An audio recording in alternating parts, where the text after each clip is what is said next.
J'ai vendu pour plusieurs millions d'euros de produits digitaux sur Internet. Et au cours des dernières années, j'ai décidé de me focaliser dessus pour en faire ma spécialité. Un produit digital, pour être très simple, c'est l'équivalent d'un produit numérique. C'est tout ce qui est dématérialisé. Ça peut être un logiciel digital, ça peut être une formation, ça peut être un e-book. De manière générale, un produit digital, c'est un produit numérique qui peut s'acheter uniquement via Internet, qui peut se télécharger, se visionner directement en ligne, etc. Pour moi, c'est le meilleur business model et pour plein de raisons. Vu que c'est digital, il n'y a pas de livraison. Vu que c'est digital, il n'y a pas de stockage. Vu que c'est digital, c'est délivré instantanément. Puisque c'est digital, la marge est de 100% et vous pouvez le créer une seule fois et le vendre à l'infini. C'est le cas d'un logiciel, c'est le cas d'une formation, etc. Et donc, c'est pour moi le business à la fois le plus simple à créer et à développer, mais également le business le plus profitable. Si vous, ce qui vous intéresse aujourd'hui, c'est non pas de faire du gros chiffre d'affaires, mais ce qui vous reste dans la poche, dans ce cas-là, pour moi, le business de produits digitaux est le meilleur à lancer. Et je vais vous partager exactement comment vous allez pouvoir vendre un produit digital. Parce qu'il est vrai que quand on parle de produits digitaux, la plupart des gens ne comprennent pas réellement comment ça se vend. Pour eux, c'est simple de comprendre comment un produit physique s'achète. Parce qu'un produit physique, lorsque l'on va sur Amazon, on voit très bien comment ça fonctionne. On va sur une page, on achète le produit et on le reçoit. Et pour la plupart des gens, vendre un produit digital paraît un peu obscur, un peu flou. C'est pour ça que j'aimerais vous partager exactement comment ça fonctionne. Mais avant, j'aimerais que vous compreniez que pour vendre un produit digital, il y a des fondations à respecter. Il y a des critères à valider qui vont vous garantir que vous allez pouvoir le vendre. Premier critère, votre produit digital doit résoudre un problème. Ça, c'est vraiment très important. Vous ne pouvez pas vendre juste un e-book, juste une formation vidéo, juste un logiciel. Ça doit répondre à un problème précis. Je veux perdre du poids, c'est mon problème. Dans ce cas-là, je vais créer un e-book, une formation ou un logiciel, peu importe, qui va permettre de résoudre ce problème. Donc, un produit digital doit absolument répondre à un problème. Deuxièmement, il doit répondre à ce problème d'une façon nouvelle.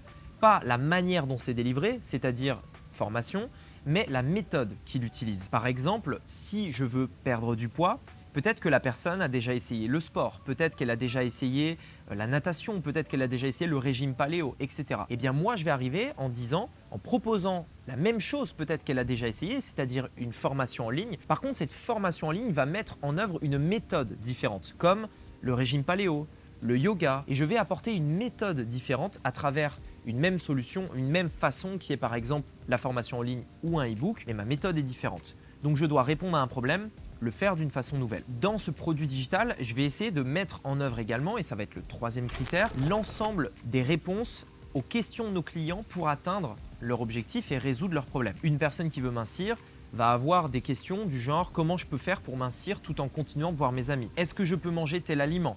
Est-ce que j'ai le droit de faire ci? Est-ce que j'ai le droit de faire ça? Et donc un bon produit digital doit répondre à l'ensemble de ces questions. Enfin, le quatrième critère, si vous voulez vendre des produits digitaux, des produits numériques, c'est synonyme, vous l'avez compris, vous devez comprendre la valeur de l'information. Beaucoup de gens ont cette idée reçue de se dire que l'information n'a pas de valeur. Ils peuvent mettre une valeur sur un produit physique, un produit qu'ils peuvent toucher, mais ils ont du mal à conceptualiser l'idée qu'une idée, une information, a de la valeur. Vous devez vous-même le comprendre. Il y a plein de façons pour le comprendre. Premièrement, une information va permettre bien souvent, si on l'a, de gagner de l'argent par exemple ou d'aller plus vite par rapport à d'autres solutions. Imaginons par exemple que vous pouvez payer un fiscaliste, je ne sais pas, 1000 € pour avoir un conseil fiscal, mais que je peux par exemple vous donner la consultation fiscale que j'ai moi-même payé 1000 € pour 50 €. Vous comprenez que c'est un produit digital, mais que ici, je l'ai vendu 50 au lieu de 1000 et donc ça a un réel intérêt, ça a de la valeur cette information parce qu'on économise de l'argent. Également, cette information peut nous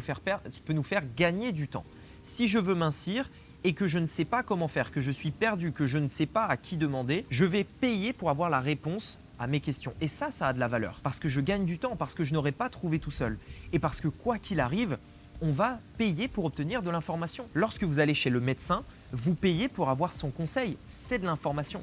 Lorsque vous allez à l'université, vous payez pour avoir des informations à l'université, etc., etc. Idem quand vous allez payer un coach sportif, quand vous allez à la salle, etc., etc. L'information a de la valeur et ça, vous devez en avoir conscience si vous voulez vendre des produits digitaux. Alors concrètement, comment ça marche puisque c'est différent des produits physiques? Eh bien en fait, il y a 4 étapes. Et en réalité, c'est beaucoup plus simple que ce que vous pensez. Première étape, vous devez avoir le bon message, c'est-à-dire que le premier contact que vous allez avoir avec vos futurs clients, que ce soit une pub, que ce soit une vidéo YouTube, que ce soit un post sur un blog, Facebook ou quoi que ce soit, doit permettre aux personnes qui voient ce contenu ou lisent ce contenu de s'identifier immédiatement. Donc votre message doit être bon dès le départ, d'où l'importance de bien comprendre qui on aide, quels problèmes on aide également à résoudre. Et si vous savez exactement qui vous aidez, vous aurez le bon message de base. C'est très important de comprendre que si votre message, là où vous allez chercher vos clients, un blog, une publicité, etc., est mauvais, dans ce cas-là, les personnes qui vont venir vers les autres étapes que je vais vous partager juste après ne seront pas les bonnes personnes. Si par exemple, je veux vendre un produit digital pour aider les femmes de plus de 45 ans à mincir et que dans ma publicité, je ne précise pas que j'aide les femmes de plus de 45 ans, que je dis simplement « si vous voulez mincir, cliquez ici ». Eh bien, il est fort probable qu'il y ait beaucoup de personnes de moins de 45 ans qui vont cliquer sur cette publicité et qui ne seront pas mon client type et qui vont donc venir et repartir. J'aurais alors perdu de l'argent parce que j'aurais payé en pub pour atteindre ces personnes-là qui de toute façon n'achèteront pas. L'idée ici est donc d'avoir un message très clair. Si vous êtes une femme qui a plus de 45 ans et qui a fait ceci, cela, etc., cliquez sur le lien pour y accéder. Plus votre message est précis, plus votre message est clair, plus derrière ce sera facile de vendre vos produits digitaux aux bonnes personnes que vous attirez. Deuxième étape, maintenant qu'on a attiré l'attention des bonnes personnes, on va leur offrir quelque chose gratuitement. Généralement, ça va être un e-book, encore une fois, c'est dématérialisé. On peut faire également une vidéo. L'objectif de ça, c'est de créer un premier lien très fort dès le départ, mais également de les faire monter en niveau d'éducation. Si derrière, je veux leur proposer une nouvelle solution par rapport à tout ce qu'ils ont essayé avant, on en a parlé tout à l'heure, eh bien, je veux m'assurer qu'ils comprennent en quoi consiste cette nouvelle solution. Je vais donc faire un e-book, une vidéo, un document, peu importe, quelque chose de gratuit qui va leur permettre de monter en niveau de conscience sur ma méthode et également monter le niveau de confiance en moi, en eux et en ma méthode pour ensuite passer à l'étape d'après. La troisième étape est donc de simplement faire une page de vente qui va présenter ce produit digital. Et là, c'est très important de mettre en place quelques éléments propres à une page de vente d'un produit digital. Premièrement, sachez que comme les personnes ont probablement vu un e-book, une vidéo ou quoi que ce soit de gratuit, ce que vous avez offert juste avant, lorsqu'ils arrivent sur votre page de vente, c'est pas n'importe qui. C'est des personnes qui savent de quoi vous parlez. Deuxièmement, un produit digital, encore une fois, c'est dématérialisé. Donc, on va essayer de le matérialiser le plus possible. Au lieu de simplement